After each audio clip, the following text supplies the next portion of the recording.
මිනිස්සු කොහොමද සත්තුන්ගෙන් වෙනස් වෙන්නේ? මිනිස්සු ඒ ශිෂ්ටාචාරගත වෙලා තියෙන්නේ.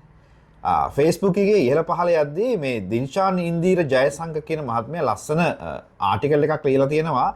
මම ලින්ක් එකේ දාන්නම් මේක චුට්ටක් බලන්න.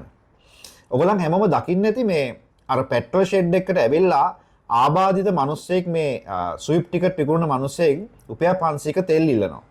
අපි දන්නවා QR එකක් නැතුව මේ වෙලාවේ කාටවත් තෙල් ගන්න බෑ. මමත් QR නැතුව තෙල් ගන්නවට විරුද්ධයි.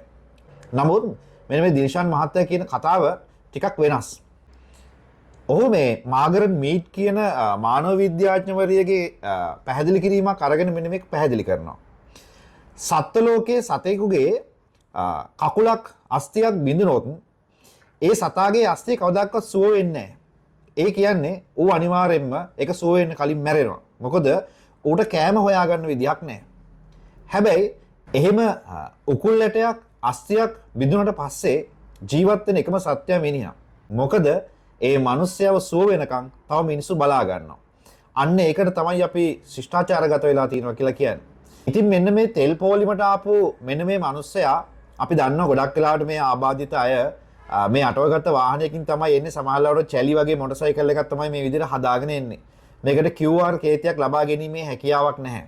ඔහු ඒ රුපියල් 500ක තෙල් ඉල්ලන්නේ හිඟමනේ යන නෙමෙයි. ඔහුගේ ඒ ස්විප් ටිකට් ටික විකුණ ගන්න.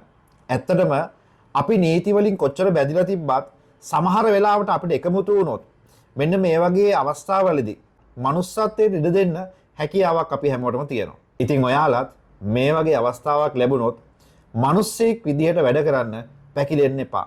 ඔයාලට එකතු වුණොත් මොන අර්බුද තත්ත්වයේ තිබ්බත් manussකම රැක ගන්න පුළුවන්.